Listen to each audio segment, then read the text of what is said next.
денеска сме на книжениот Afterwork. Еве сакаме да видиме малку во тренд, нели? Именуван како во сенката на читателот. Имено ова книжевна Afterwork средба, еве денеска на 9 октомври 2019 во оваа книжевна дружба, модерирана од мене Весна Мојсова Чепишевска, еве свои размисли ќе споделиме сите ние, но пред се Халдора Торецен, родена 1950, Калина Малеска, 1975, не се срамиме си ги кажуваме годините, нели? И Фросина Фармаковска, таа и нема зошто, бидејќи само родена 1985. Да, и мојата маленкост родена 1967. Сега ќе се прашате зошто годините, нели ги кажавме на раѓање. Имено сите сме родени минатиот век, значи 20-тиот, Халдора Торецен 50-тите, еве јас 60-тите, Калина во 70-тите и Фросина Пармаковска во 80-тите години. Халдора Торецен ја познава подобро од нас книжевната сцена, и исландската, домашна, но и европската, за разлика да речеме од нас, но ја познава таа книжевна сцена и на минатиот век, на 20-тиот, зашто активно учествувала во таа книжевна сцена. Ние сме активни, присутни, впрочем како и Халдора, во овој 21 век. Ама ние тој 20-ти книжевен век го познаваме малку поинаку. Мислам тука на Фросина, на Калина и на мене. Го познаваме повеќе како студентки по книжевност и како книжевни проучувачки. Така што мене првото прашање ми е упатено за нашата драга гостинка од Исланд, за Халдора. Дали беше поразлично тогаш од сега? Значи, таа книжевна сцена во 20-тиот век од ова во 21-тиот век.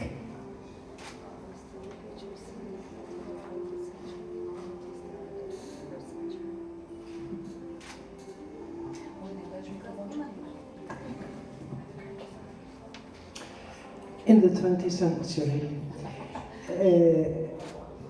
modernism was in its high summer. And yes, you can say that literature was more serious. They were very serious. They were trying to ruin the traditional story into its. They were doing a lot of.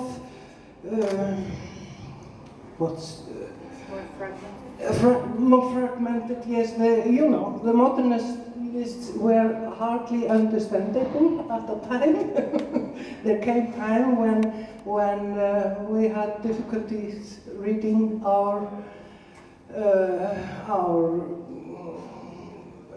writers that were in the front, And I remember I tried to read one of Thor Williamson's story. He was an avant-garde. I tried to read it for my parents. And they said very sincerely, well, yes, it must have been it must have been fun to write this. But it didn't give them enough, because it was becoming too strange. But then there came postmodernism, and it was in the end of the 20th century, and now it's, now you tell me, in the postmodernism there was very much irony. Of course, I like very much the best works of modernism. In postmodernism there came funny irony, and they were trying to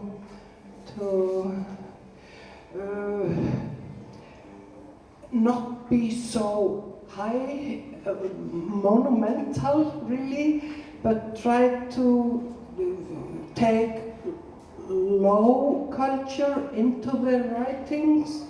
And but nowadays young people they write a lot of poems in Iceland, and I think they are too sentimental, too sincere, and too sweet. But okay. Thank you. Накратко, да, сумирам. Да, би можела да кажам дека литературата во 20 век дефинитивно беше поинаква од денес. Во тоа време модернизмот беше во својот зенит и можам да кажам дека литературата беше многу посериозна. Имаше изразена тенденција да се срушат вредностите на претходниот литературен правец, да се разорни и фрагментира оној традиционален начин на пишување. Морам да кажам дека да, имам омилени автори меѓу најистакнатите представници на модернизмот. И потоа дојде постмодернизмот, за кој вие ќе зборувате повеќе. Тоа беше кон крајот на 20 век и ова литературно движење беше окарактеризирано со една силна иронија, каде веќе не се практикуваше оној возвишен стил на пишување од порано, туку авторите многу повеќе се трудеа секојдневната, дури и улична култура да ја внесат во својот дискурс. Со тоа што искрено некогаш и ние самите имавме проблем да ги разбереме нашите собствени автори кои беа најистакнати представници на постмодернизмот. Еднаш се случи на моите родители да им прочитам еден краток расказ од Тор Вилијамсон. Тие ме сослушаа со внимание, но на крајот искрено ми рекоа мора да било многу забавно да се пишува ова. Очигледно беше дека не беа воодушевени од тоа што го чуја. Во денешно време во Исланд е доста расширен трендот младите да пишуваат поезија, која за мене е премногу сентиментална, навистина искрена, меѓутоа сепак сладка. Ви благодарам. И сега име пополека да го расшириме овој наш разговор и дадовме прв збор на гостинката од Исланд. Имено мене главната дилема ми е зошто воопшто пишувате. Значи, зошто пишувате? Ајде да ни го објасните тој ваш внатрешен порив. Значи, што се ви се случува во главата, во душата и ете, како се случува тоа, нели, тоа да излезе од вас. Значи, зошто пишувате?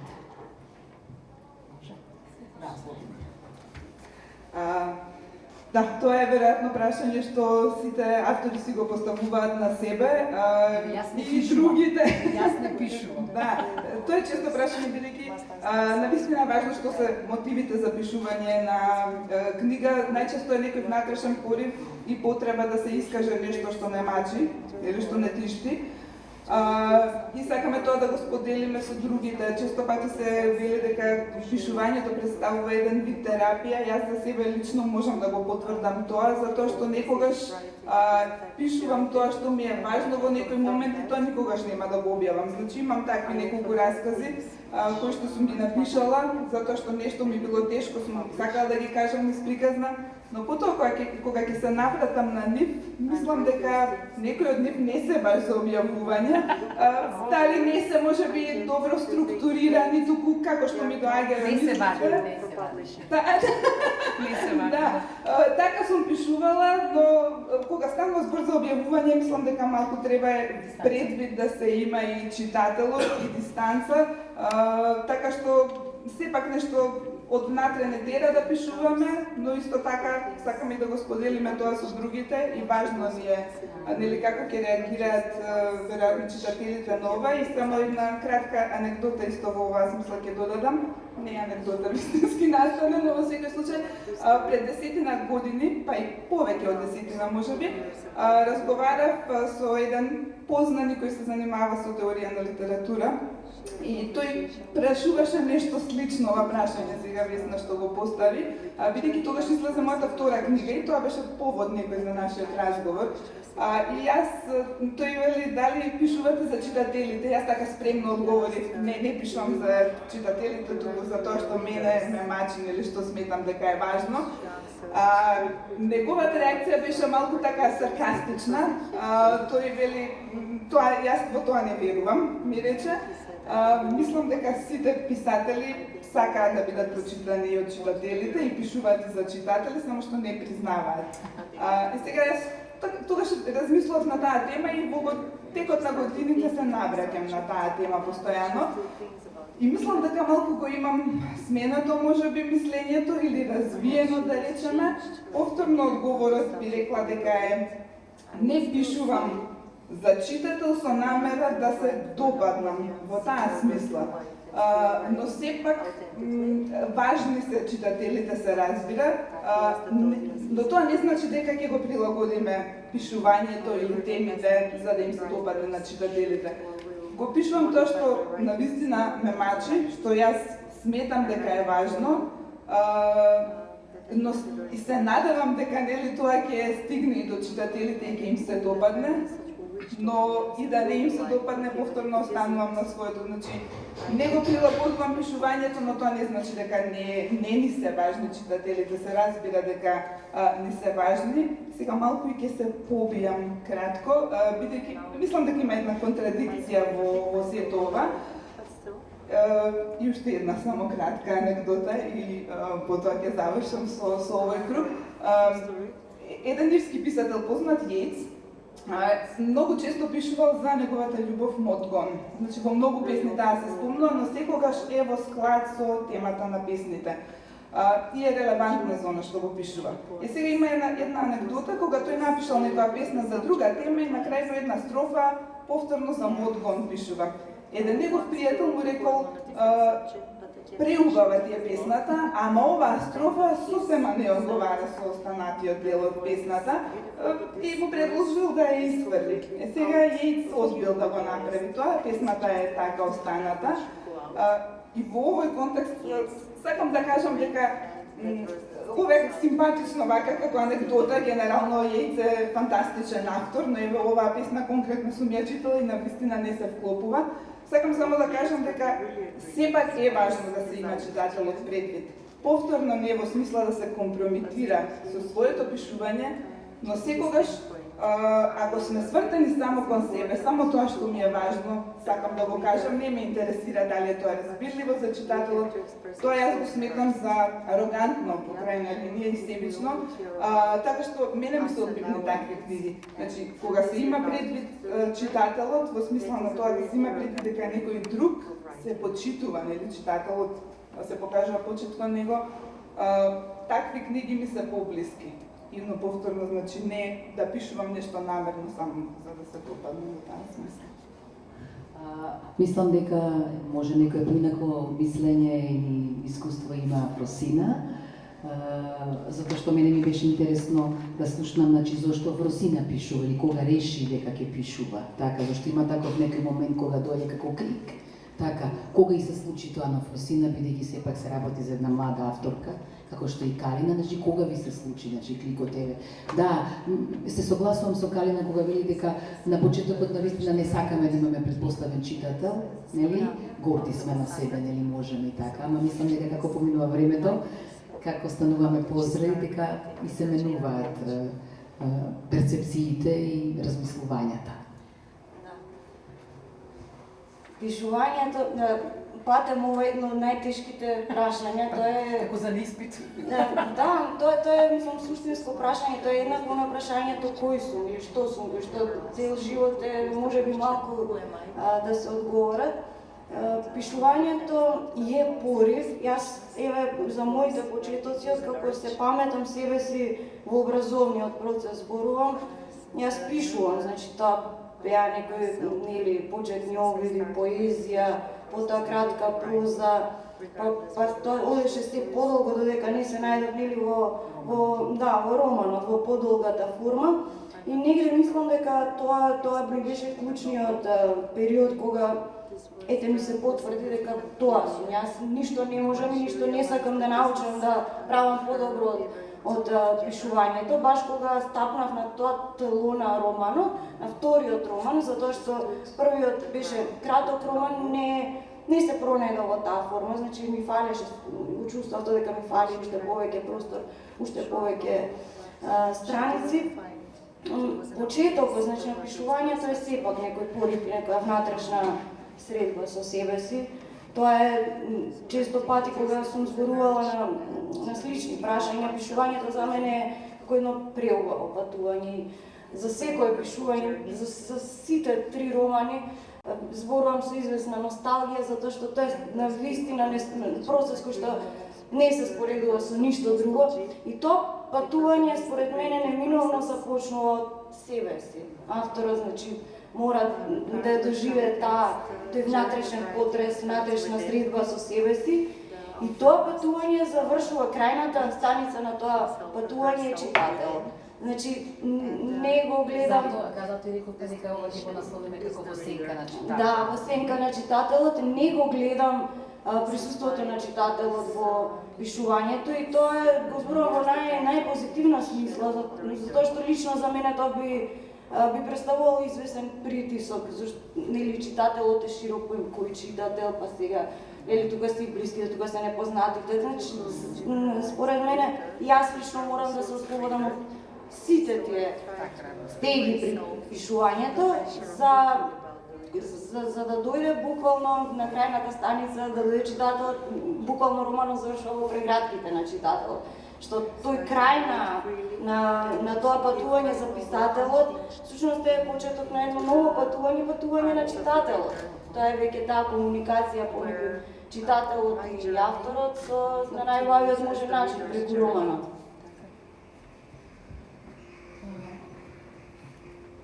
Дали сепак Халдора Тороцен има некое поинако искуство, бидејќи таа сепак има поголем книжевен пат за разлика да речеме од Калина Малеска и од Фросина Пармаковска.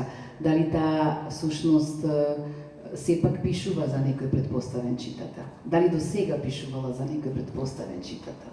Since your journey in writing literature has been significantly longer than your colleagues, is your experience perhaps different than theirs? Have you ever had a specific audience in mind? And have you ever written something having a specific audience in mind? I don't know how much longer I have written than my colleagues here. I mean, I'm a very late bloomer.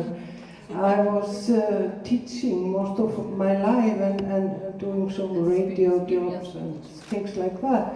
But after 40, I started to write, and I think the main urge to write was the dialogue. I mean, literature is, amongst other things, a dialogue, and I wanted to put words into that conversation. But of course, the reader, I don't know about the readers, but you know, the zeitgeist around you, it of course affects how you are and what is wanted from you. And I think, without thinking about it, I think you take notice. But I don't think about readers when I write. I just think about the work I'm writing. Sometimes, very seldom though, I think, oh, this sentence is for him or her. But that's just personal joke. But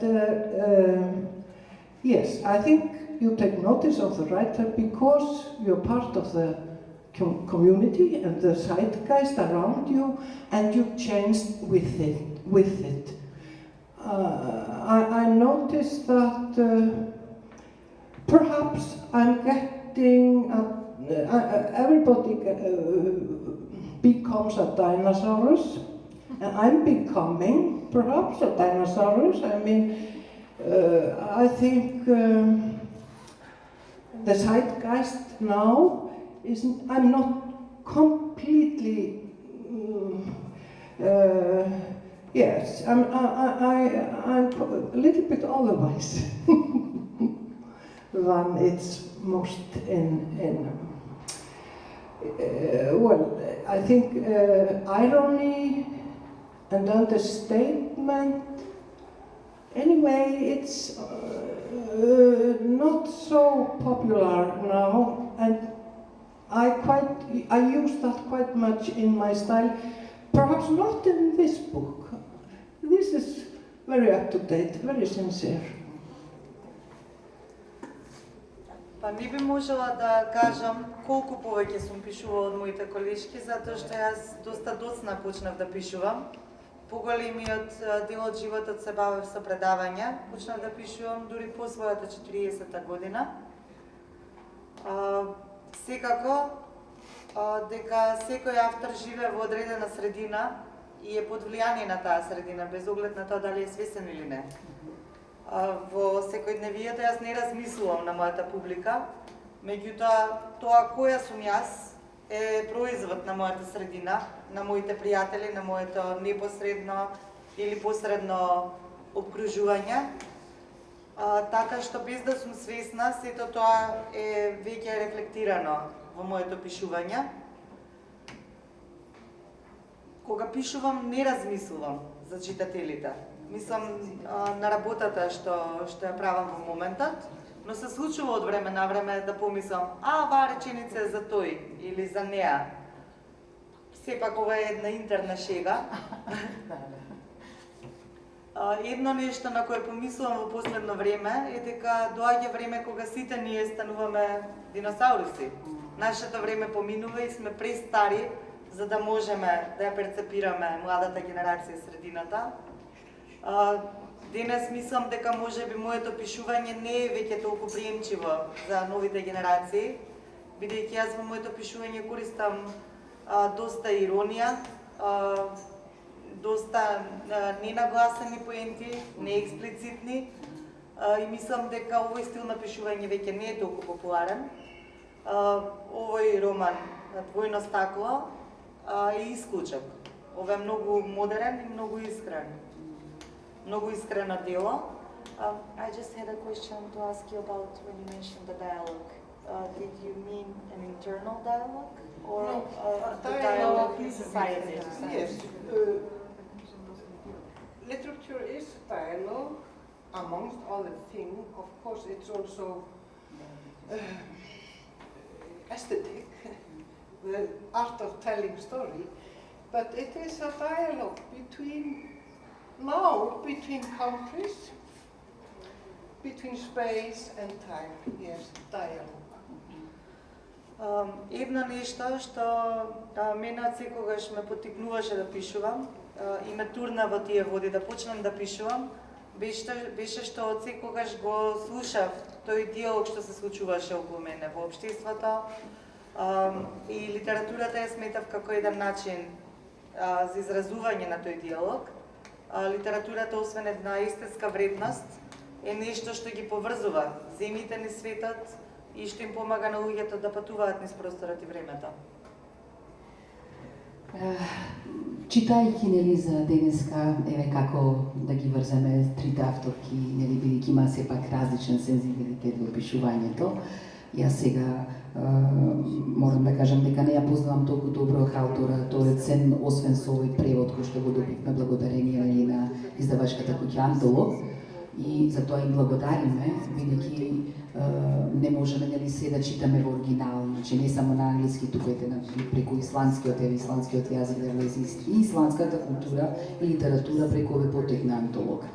Ама го познавам творештото на Калина Малецка и на Фросина Парматоска, така што читајќи, нели, подготвувајќи се да решиме за овој разговор да биде убав, да биде лежерен, Прочитав еден интересен текст во New York Times на Бен Јагода, кој што анализира 3 вообичаени совети за пишување. Мене ми беа многу интересни да ги споделам со вас.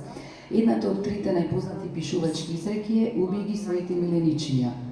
Мене ме интересира, сега тоа се однесува на авторките, дали извршија такви убиства на своите миленичиња, како мало едно објаснување. Ова обичаено припишувано е на Вилијам Фокнер, но и на некои други по него, во тој ран 20 век. Така што тоа се мисли пред се, кога да почувствувате потик да напишете парче исклучителен фин текст, значи сакате, го носите и го пишувате, сторете го тоа со целото срце и потоа избришете го. Пред да го испратите на печатење, значи убите ги своите миленичиња. Дали како автори ви се случило ова искуство? А второто мото, кој што исто така ми беше многу интересно, е мотото покажи, а не раскажувај. Затоа што има 2 значења, обете се далабоки и покажувањето и раскажувањето и секогаш се точни. Прво е дека при опишување на некоја сцена секогаш треба да се обидете да направите читателот да се почувствува дека тој или таа е на лице место, во моментот, како навистина да го доживеал. Значи, да не е за тоа дека како да слуша од втора рака, вие не треба да му го пренесете тоа како од втора рака. И за пласирање на каков и да е аргумент, добро одбрани и соодветно употребени факти се секогаш подобри од мислења и од генерализации. Така што, по едноставно кажано, силните именки и глаголи служат како главен мотор на доброто пишување, а придавките и прилозите повеќе се како украси. И третото мото е пишувај за она што го знаеш, дека тогаш си свој на своето и дека можеш да го дадеш максимумот од себе. Така што ете, овие 3 мота колку се мота кои што можеби ги препознавате и во вашиот чин на пишување, секако без разлика колку велите дека не пишувате за читателот, морате да мислите на него. Да, Добро, не сум сигурна дека ги запамтив сите, но ајде ги одам поред, мислам дека како на испит 3 прашања. Да, во врска со она прво мото, мислам дека краткиот одговор би било дека никогаш не сум го направила тоа. Да, она што го спомнав на почетокот, ева само кратко би го повторила, ми се случува да напишам нешто и потоа никогаш да не го ниту споделам, ниту објавам и така натаму. На убиство, мислам, што не да, не е во јавноста, не живее, да речам, текстот надвор од компјутерот, но не сум пришала, се чувам и така, можеби ќе се најде нели во иднина, ќе се вклопи сосема добро во нешто друго. За второто, да, покажи, не раскажувај, да, се обидувам да се раководам според тоа, во смисла на тоа, сега, не сум сигурна дали само мотото е доволно јасно, вака само по себе кажано, покажи што може да биде контролирано малку само. Па да, и можеби не е сосема јасно, но во секој случај се раководам од тоа дека не сакам да наметнувам некое гледиште, туку сакам низ приказната, да речеме, да ги споделам гледиштата, идеите, ставовите, вредностите, значи не директно да се каже она за што се застапувам, туку тоа да произлезе од приказната. Сум читала многу книги каде што се многу подиректни пораките и обично во јавноста тие некако имаат поголем одек таквите книги, бидејќи нивните пораки се подиректни, полесно приемчиви. Но генерално јас не сметам дека е тоа добра техника на пишување, бидејќи тоа ми е некако наметнување на мислењето и секогаш сум за тоа низ конкретни ситуации, со ликови, со разговори, со настани, индиректно да се споделат тие вредности и идеи. Значи сум против генерализации, тоа го знаат и моите студенти, на кои буквално секој час мислам дека им го повторувам тоа, секогаш барам пример конкретен, значи без генерализации, така што и тоа и во пишувањето исто така го применувам. И пишувај за оно што знаеш. Да. И ова е интересна многу тема. Мислам дека можам да се надоврзам само во една реченица и на оној вчерашен разговор за биографијата и за оно што најдобро го знаеме. Мислам дека и навистина најоние искрени книги може да се почувствуваат кога се чита дека авторот навистина знае за нешто, кога авторот нели ќе земе предвид друг лик, може да го истражува и тоа се разбира некој што не му се случило никогаш во личното искуство, тоа што го опишува. И сите нели измислуваме такви ситуации во кои не сме биле. Но генерално мислам дека е најубедливо кога се пишува за она што се знае, особено во оние романи и раскази кои што се во прво лице.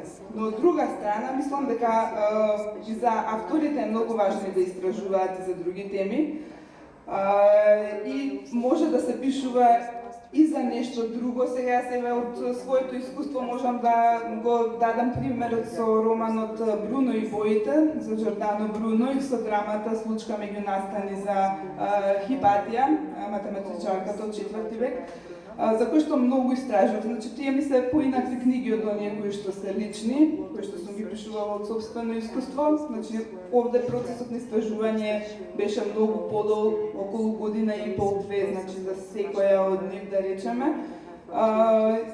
Се разбира дека нешто и свое ќе се внесе и таму, особено во Бруно и боите, главниот лик е измислен лик, но тој го среќава Джордано Бруно, значи оно што го знаев, бидејќи за Джордано Бруно има многу малку информации, и што го читав од Джордано Бруно, се обидов стилот негов да го имитирам, во оние говори каде што тој говори автентично, додека другите се измислени, но самата атмосфера на градот Нола, каде што е родан Неапол и така натаму, тие се врз основа на истражување, така што мислам дека може и за личното искуство, но може да се истражи и за други теми секако. Да видиме како Росина или поднос на... Да, некој Миленичев. Ако утврдивме дали тоа што не е објавено е убиство, Па, убиство. да, еве, јас прв пат ќе откриам вака јавно дека повремено, значи многу ретко, еве годинава не, ама минатата година да, може би наредната година, чак пат пишувам по некоја песничка, јас се ги викам, пошто не се тие така се како баш оние аматери што пишуваат, викаат дека имат терапевтско действие пишувањето което се сведува исклучиво на тоа е таа моја поезија, која е така, нешто ете да излезе од мене и тие не се објавени и нема да видат тие никогаш видели, но ако се смета тоа за убиство, значи да, околу второто, па и третото ми се баш сличен, да. Значи мотото беше покажувај и не раскажувај. Покажувај, не раскажувај и истражувај. Да. Додава што особено кај мене тоа има голем значаен дел истражувачкиот процес од пишувањето, еднакво значаен колку што зјавањето во точка исто кај мене многу значаен, тогаш се гради светот, мислам тоа вака поминува времето, може едноставно да си гледате во некоја точка еден сата, сега не пола книга меме да напишете, да создадете голем дел од тој свет, нели што ќе го прикажете, исто толку е битно и нели самото физичкото пишување и истражувањето. Фала Богу денес се достапни информациите со интернетот, ама мене секогаш и за во секоја книга имам употребено и вистински диалог со лица стручњаци од одредени области. Еве конкретен пример ќе кажам за одбројување, значи многу ми помогнаа тие разговори со еден гинеколог, кај што мене ми требаше ликов да биде под анестезија и да абортира, мислам, да биде прекината интервенцијата без нејзина согласност, тоа да го направат докторите. И сега се согласувам со тоа дека читателот многу лесно може да почувствува ако фолирате се. Јас не знам, не сум била во таа ситуација. и тоа многу лесно може да се почувствува. И затоа тие разговори многу ми помогна, тој ми објасни, прво се прави, вика може да се случи доколку се качи коефициентот на алергени, сега еве да не се расвувам јас од тој речник.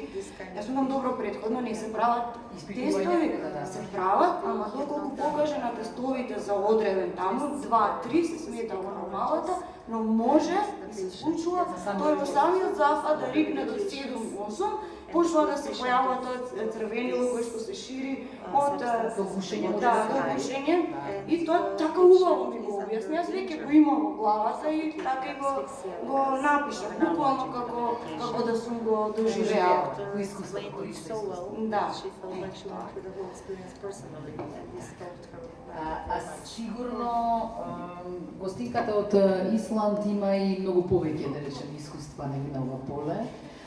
Ме интересира, иако таа вели дека нели почнала после 40-тата да пишува, може би таа има сепак убиено ваки своји некои мили личиња. Perhaps you have killed some of your pets. Може би од типот нели на цели партии или на цели пасос или дури ликови, нели почнувате со една идеја, а потоа во текот на пишувањето губивате својот лик. Може би тој што ви бил најдраг, па губивате бидејќи сваќате дека некако да, во вашата приказна не ги давал очекувањата, нели? Нема да ги даде очекувањата. Perhaps that character did not fulfill the expectations and the role he needs to play in the story. I'm not innocent. Не сум невина. Guilty. I have even thrown away a whole play, which I liked very much. So it's like Oscar Wilde said that too. Each one kills the one he loves. But nobody else liked it. So I threw it away because it had no chance of. Well, there was something not right there. Yes, I threw it away. I don't have it now. But show, don't tell. This is a very strict prescription, I must say, because you use both. I mean, you have, in this book, she is telling about her past, or she's telling because she's thinking. So she's thinking about her past, about what she's doing and so on, but still, because she was so much telling, not showing, I felt I had to put little sentences in between, and these little sentences that stand out in between and are in this position, Italics. yeah, italics, these sentences show the now. So, yes, I had to put some nows now and then into the text because she was too much talking to herself. But I do like those kind of a book, a novel that doesn't show things but tells. They can be quite good. So I don't agree with that. Not as a rule. I mean, write about what you know. I think I write about what I know because otherwise I wouldn't want to write. I want to tell people what I know. So, but of course, sometimes I have, like her, I have to ask somebody whether this is possible or so on. But I write about what I know, and my characters often take something of people that I know. I mean, some flair of somebody I know and I met in my life. Some strikes in my characters in the books are of course myself. But in poetry, poetry is quite another thing. I think this is about novels, these prescriptions, these rules, yes. Thank you. Да, дефинитивно сум виновна по првата ставка. Едно нешто на кое најдобро се сеќавам е дека убив една цела драмска пиеса, што ја имав напишано и што всушност многу ми се допаѓаше, но нешто не беше во ред со тоа дело, затоа што не се допадна никому. И не ја зачував, туку ја фрлив и ја немам денес. Дали е жал?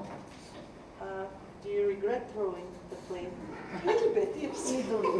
Малку жалам што ја фрлив. Второто правило покажи, а не раскажувај, мислам дека е многу строго правило. Во романот кој го имате денес тука во македонски превод, мојата хероина живее во своите мисли. Ако не раскажува за своето минато, таа размислува за своето минато и поголемиот дел од нарацијата се одвива во минатото, во нејзината глава. Поради тоа, има делови кои што мора действието да го вратам тука и сега, и тоа се оние реченици што се напишани во курзив. Сметам дека има и многу убави романи кај што се раскажува, а не покажува, но сепак многу е важно да се држи врската со сегашниот момент. Што се однесува до пишувањето за оно што го знаете, јас само така и умеам да пишувам. Воспротивно, не би имала порив да пишувам, бидејќи сакам да го споделам тоа што го знам со луѓето. Несомнено, ликовите во моите книги се рефлексии на луѓето околу мене, што ги познавам, имаат дел од нивните особини, а несомнено дел од ликовите носат и мои карактерни црти. Нас не овде хубаво си разговараме, ама гледам дека во публика, покрај на публика читателска, дека има и автори, писатели, па може би еве после овој последен круг на каде што би сакале да го финишираме овој разговор, ќе се вклучат и некои од публиката, може ќе постават прашање или ќе се согласат со нас или ќе не побијат во некои со своите размислувања. Зашто на крај сакам да кажам дека се смета дека авторките, бидејќи овде ќе сепак имаме авторки, ако јас не сакам да ги делам на автори и авторки така, но еве жени, исклучителни раскажувачи и во своите култури, но еве пошироко во европски контекст.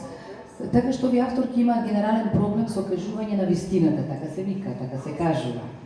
Имаат проблем со справувањето со вистината, дозволуваат стереотипите, предрасудите да му диктираат на перото, а тоа знаеме дека е недозволиво. И кога ќе решат да ја кажат вистината, понекогаш и ќе го остава делото заклучено во некој приватен фолдер. Мажите, мора да признаеме, уживаат да ја кажуваат вистината, својата, твојата, нашата, и никогаш ништо не ги задржува, бидејќи уште од мали ги научиле дека треба да му се спротивставуваат стравот, нели тие мора да бидат јунаци, да престанат да цимолат и машки да ги издржат сите удари. Ама знаеме дека нема машки и женски удари, бидејќи тие исто болат на секоја човечка кожа. И треба да се издржат, ако се работи сепак за вистината. И сега еве го последниот блок на мои прашања и подпрашања, размислувања. Дали сте подготвени да пишувате за табу теми? Дали сте пишувале за табу теми? Непријатни за вас, скокотливи, незгодни. Сакате да пишувате, ама малку некако ви е нелагодно, не ви е убаво, а сакате да пишувате.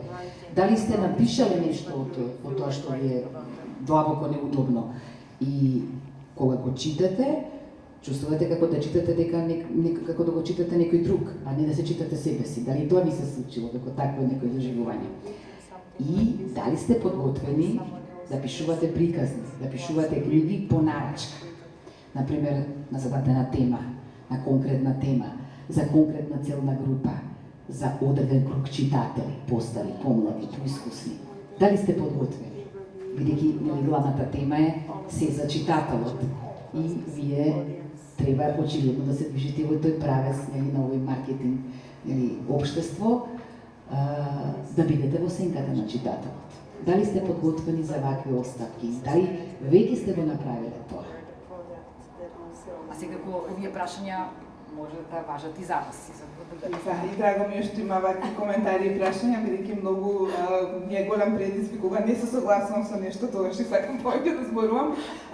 Именно не би се согласила генерално со оваа поделба меѓу машките и женските писатели, дека мажите се поискрени, дека жените се понавикнати да кријат Не сум сигурна, не би рекла, јас лично не би се согласила со тоа. Тоа би прочита бидејќи кај најголем број на авторки така кажуваат. Самите значи авторки, може би за... Може има. И такви авторки, јас себе си не се доживувам некако така. Јас сметам дека пишувам вистината, искрено се разбирам, мислам дека секој за себе е малку субјективен, па веројатно секој така мисли за себе. И исто така во контекст на ова мислам дека и второто прашање ми се надоврзува за табу темата. Тоа е, мислам, тешко прашање, бидејќи како прво не сум сигурна дека сите го подразбираме истото под табу тема, веројатно сите користиме ист збор, но мислиме на различни работи, предпоставувам. Јас би кажала, ева, повторно еден свој личен пример. Пред неколку години имав еден расказ, краток расказ за детското списание Росица. Сега расказот беше учителката рекла секој дете да си донесе овошје од дома, своето омилено овошје и да каже нешто за тоа овошје, а потоа сите заедно ќе ги измешаат овошјето и ќе направат овошна салата. И сега во мојата приказна на крајот децата дошле донеле овошје, но не сакале да направат овошна салата, бидејќи секој дете сакал своето омилено овошје да си го изеде. И така кога излезе таа приказна во Росица, неколку луѓе, родители на дечиња, кои што добиваат Росица, така кои што ме познаваат, реагираа, ми рекоа демека, ама зошто вака не им се допадна приказната, зошто вака ја заврши приказната, ги прикажа децата како себични, па требаше нели заедно да направат овошна салата и така.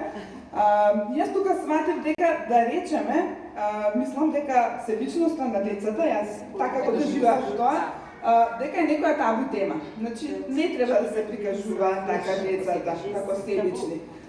Во таа смисла, она што јас го сметам за табу тема е нешто што не се зборува многу во општеството. Веројатно тоа не е нешто што генерално можеби се смета, не знам, за табу тема. Иако, например, да речеме често пати вака од она што го читам и од исто така драми кои што се поставуваат и потоа критики и така натаму, често пати во нашето општество се вели дека сексот е табу тема, ретко се пишува за тоа.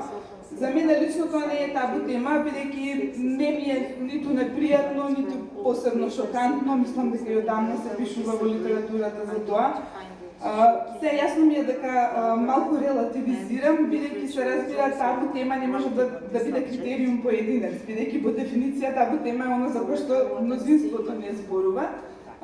Но сепак е велично некако јас поинаку ги доживувам тие работи, значи табу тема за мене се оние работи за кои што не се збори многу, иако не мора да значи дека се тие шокантни многу и често пати тие табу теми не се забележуваат затоа што не се доволно шокантни, а навистина не достига да се зборува за нив, дури можеби напротив се прилично отсутни, но не се забележителни. Значи, некако јас поинаку тоа си го доживувам табу тема, иако пак ќе кажам, знам дека не е така според дефиницијата моето мислење за табу тема исто како на, да речеме, и на други луѓе, но тоа би рекла за табу тема, јас сум подготвена и пишувам, дури оние сите теми за кои што сум пишувала, сметам дека се важни, можеби не се доволно изненадена некогаш од тоа што си го напишала, па ти било нелагодно?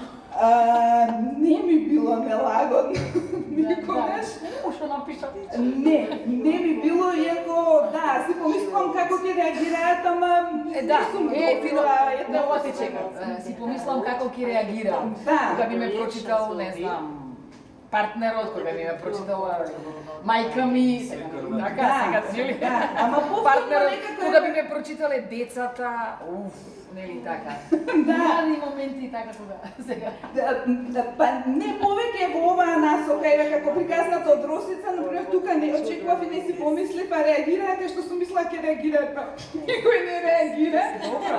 Или например еве за интерпео, сметам дека било доста време табу тема да се разгледа од негативен аспект, значи пишувам за тоа што го сметам за табу тема, но веројатно тоа не е истото она што генерално нели се смета за табу тема.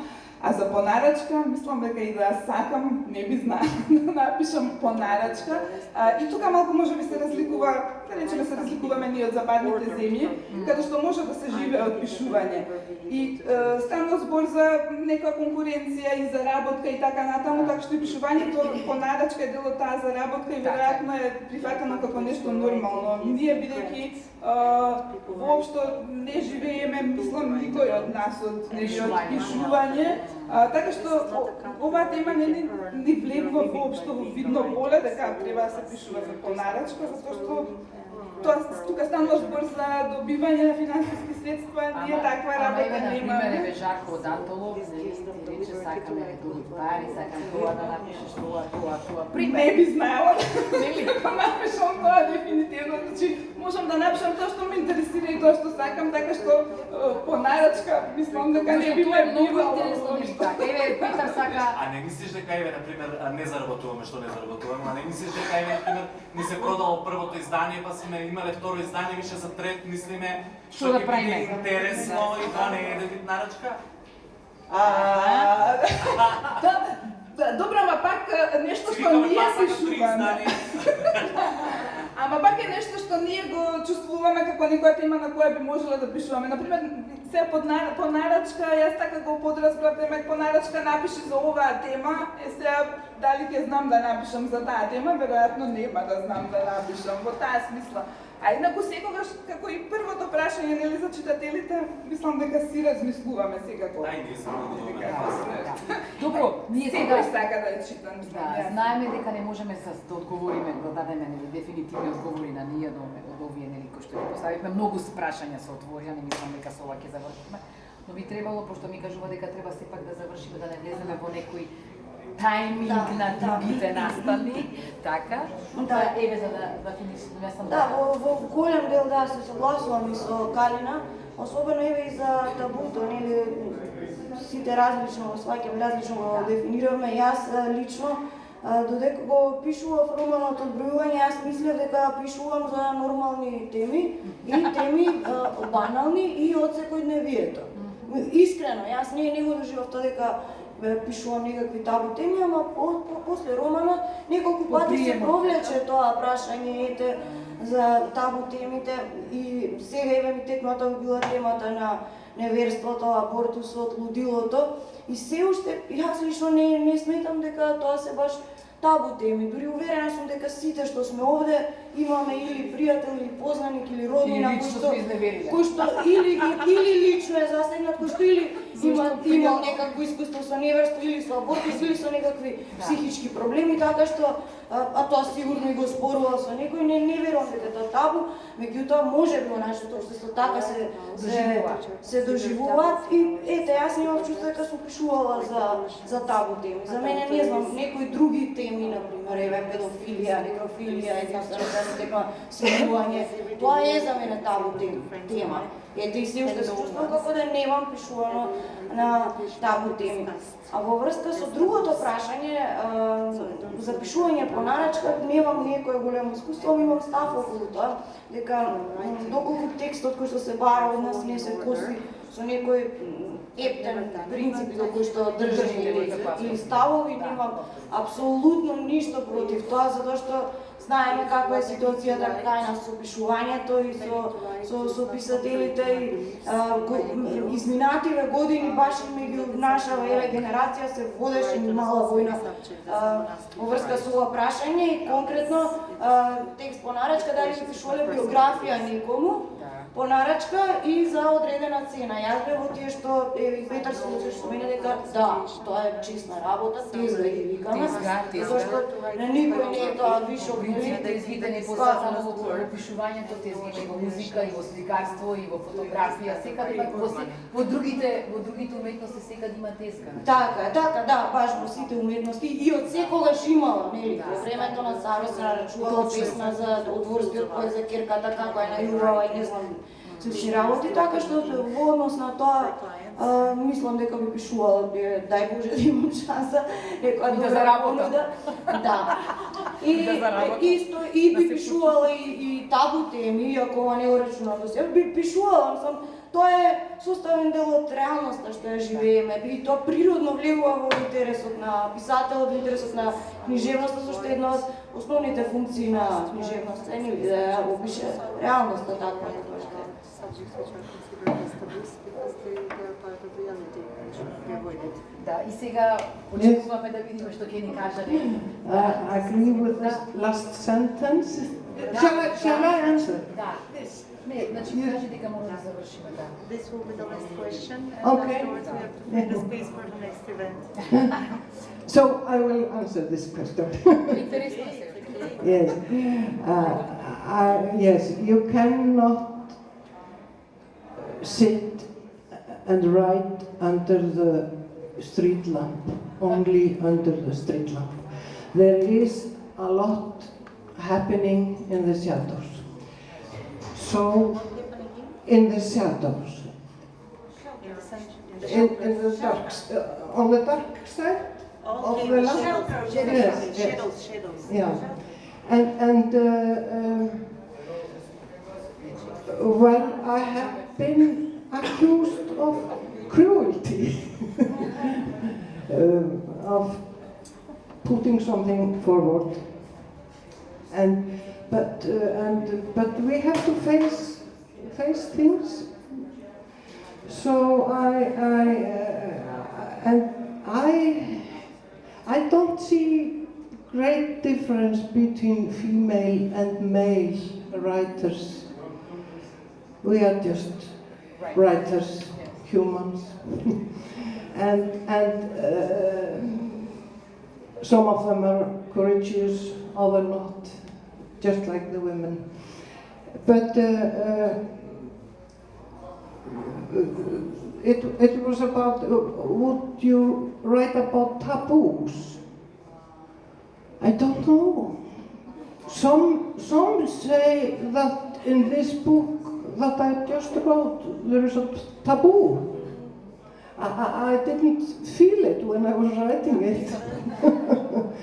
But love between old people is a taboo in somebody's eyes because we keep a picture of old people as selfless altruists, like they were in the old time in the extended family. They didn't have this self-interest that I'm describing, but I'm describing it because the society has no room for them and has no, they are purposeless, and it's not their first choice to fall in love at this age. I mean, she even fights with her own preconceptions because she says, I'm doing laying an egg on the back of the grave, or on the, I'm doing a nest at the side of the grave. But this book is also criticism on capitalism, how it has split disjointed our society, modernity, children in one box, old people in one box, and in the middle we are busy producing double as much as we need and throwing it away.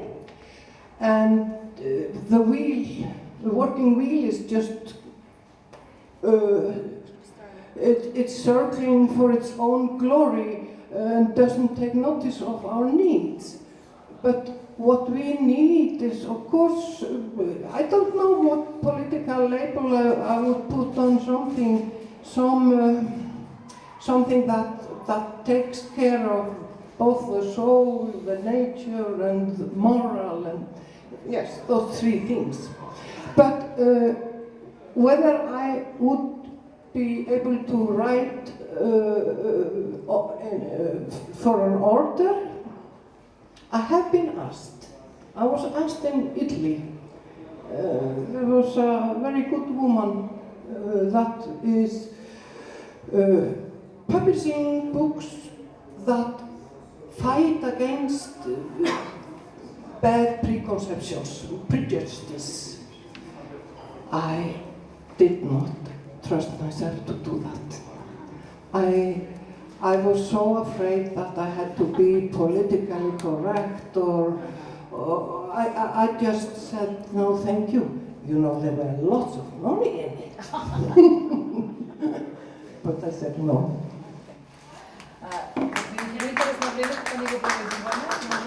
Много накратко да Ајде, кажам како да го за финиширате? луѓето Да. има ли што не знаат англиски език? Сите разбрата? Да. Абе, излажите, нема да ме викнат па. Јас ви благодарам на сите, бидејќи затоа што влеговме нели во термин на нареден настан. Иако мислам дека сите убаво се чувствуваме и темата, мислам разговорот убаво течеше. И благодарам нели на гостинката, на моите драги другарки. Така што беше навистина пријатно и се надевам дека тука нема да застанеме, дека ќе имаме и понатаму и наредните здравје Боже Букстар, ќе имаме можности за нови срети, за нови after work. Значи, Жако, смете дека кога имаш 4 жени, тоа ти е Јас затоа избегам избега. Не може да се сопре. Тука се веќе 5 нови романи напишани. Ви благодарам.